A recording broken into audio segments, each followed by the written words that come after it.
Chapter 7. Alice had been smart, or lucky enough, to put us on an express bus, but it was still a long trip, and the sun had been up for a few hours by the time we arrived in San Antonio. We staggered off the bus, shielding our eyes from the bright morning light. I was still adjusting to the heat, and to walking instead of sitting, but Alice had already secured a cab.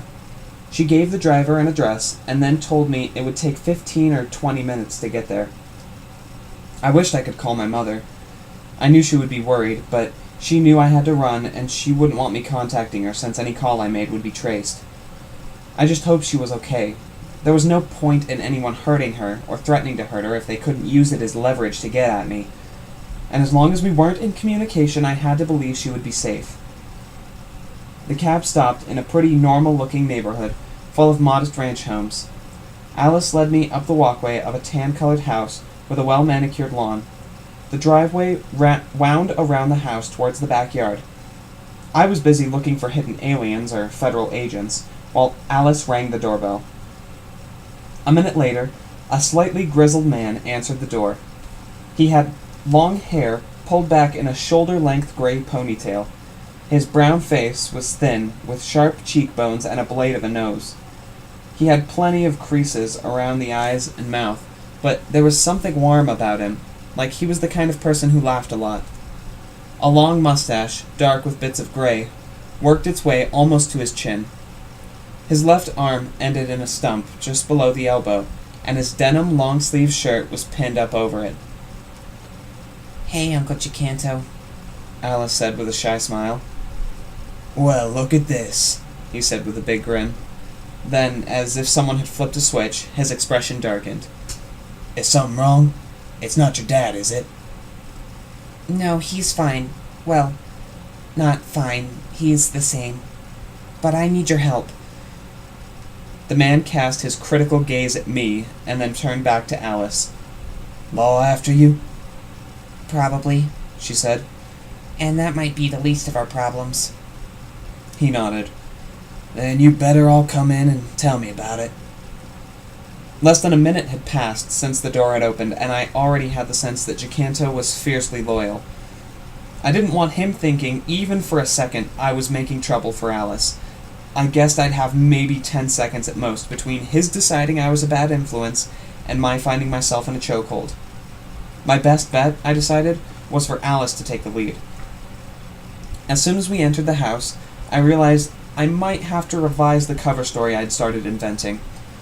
On the wall were pictures of UFOs, framed sketches of bug-eyed aliens as recalled by abductees, a picture of Uncle Chicanto standing outside the UFO Museum in Roswell, New Mexico.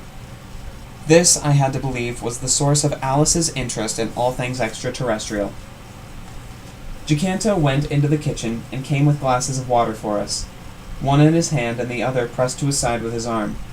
Then he sat down across from us, leaned forward, and glared at me until I was sure the temperature in the room had gone up 10 degrees. "So," he said, "you're the boy with the stupid haircut." I touched my hair.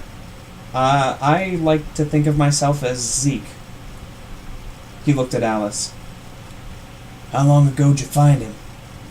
"Just a few weeks ago. He started going to my school this year." "And what's the story?" "I'm right here," I said. "You could ask me my story directly, but it won't do you much good, because I'm not going to tell you." "He doesn't like to talk about it," Alice said. "He doesn't want to put other people in danger." "Very noble of you," Chicanto said, leveling his gaze at me. "Except you seem to have put Alice in danger, given she's on the run." "I insisted," she said. "He needs to get off planet." Chicanto kept his face expressionless. "Does he now?" "Bad aliens are here, and they're looking for him." "That a fact?" "He needs transport. Can you help him?" "Could be. Won't be easy." "They won't be expecting it." "Nah, I guess they won't." Chicanto agreed. "Do you think you two could actually tell me what you're talking about?" I asked. "We're talking about getting you to a spaceship," Chicanto said. Though I don't know what good it'll do us. I don't know how to pilot a spaceship, do you? I will be able to aid you, Smelly said. I cannot say precisely what manner of ship we speak of, nor what technology it employs, but that should not matter to a manifestation of my vast intelligence. Yeah, I told Jacanto. That should be no problem. Really? Jacanto said. You sound pretty confident. Trust him, okay? Alice said. He can do what he says. I guess you don't get to be the boy with the stupid haircut without knowing a thing or two. Can you help us or not? I asked.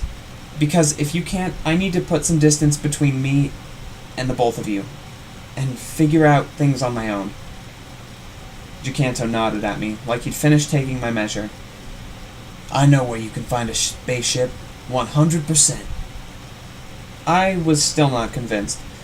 The idea that this guy, living in his nice little neighborhood in San Antonio, could somehow get me a vehicle with faster than light capacity was hard to swallow.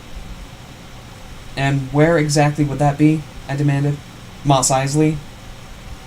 Not quite so far, but still a pretty big drive, Jacanto said. It's in Area 51. Area 51, I shouted. Is that even a real place? Of course it's a real place, Jacanto said. They've housed a crashed flying saucer there for years. Assuming it's still functional, it's the only known spaceship on Earth. A flying saucer. So it's a phatic ship, I said. I'll definitely know how to fly it then. And then I realized what I was saying. Now, assuming that Area 51 is not just an urban legend, and assuming that there is actually a ship there, how exactly am I going to get to it? All the stories I've read say it's a military base. That's exactly what it is, Jacanto said. Then how do I get access to the ship? Didn't you tell me you stole a whole bunch of ships from an alien military base? Alice asked. They must have had better technology, so this should be no problem for you. I had a maxed out skill tree, I told her, and a team and weapons. And it was a low tier base, not the most super secret base. We can be a team, Jacanto said. And you better believe I've got weapons. I believe in the Second Amendment. That's great, but I'm not shooting at American soldiers, I told him. I felt my voice getting slightly high-pitched.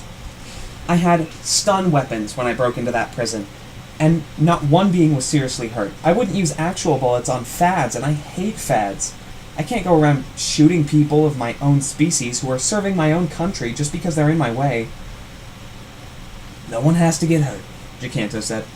I'm an ex-military. I was stationed on that base. How do you think I know as much as I do? I was only there for a little while, and it was a series of mistakes that led me to catching a glimpse of what I wasn't supposed to see. That ship.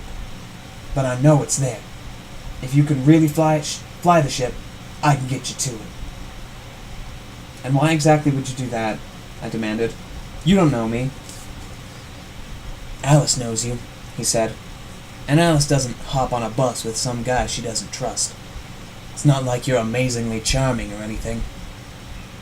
This guy was making me feel great about myself.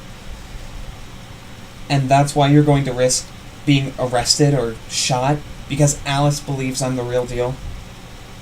That's part of it, Jacanto said with a grin. The other part is you're gonna take me wherever you go. Absolutely not. Smelly's virtual voice was the disembodied equivalent of shouting. You can lie to them if you want, but we are not taking more primitives than we have to. They'll only slow us down. I didn't know if I agreed with its reasoning, but Smelly was right. As much as I didn't want to do this alone, it would be wrong to bring Jacanto, and especially Alice, into whatever dangers were waiting for me out there. Returning to the Confederation and dealing with the fads was going to be tricky enough without having to worry about them. All of that was still theoretical, though. It seemed to me a better idea to hide and wait a few weeks for my suit to start working than to try and slip into a high-security army base. I shook my head. I can't take you with me when there's a chance one of you will get hurt. There'll be bullets flying. I believe we can do this without loss of pathetic life, Smelly said. I told you that your suit is not ready to process ancient ship signals, but it does have other capacities that are now sufficiently integrated and operational for short-term application. Like what? Gicanto looked at me oddly, but I turned away while Alice whispered something to him. I didn't hear what it was, but I saw his expression, and it was something like he was starting to wonder if maybe I might be totally insane. If the suit works properly, it should be able to provide you with stealth, speed, strength sensors, and non-lethal weaponry. Well, does it work or not? I told you, I believe it will for short periods of time. Believing is not going to keep me from getting shot, Tinkerbell. Then I suppose we must test it. I turned to Alice and Gicanto. This is gonna sound weird, but I've got an alien tech-modified wetsuit under my clothes, and the artificial intelligence in my head says I can use it to steal your ship. Your AI's name is Tinkerbell? Gicanto said. I sighed. You know what? Alice said with a grin. It's a little late to worry about sounding weird. Let's check out the suit.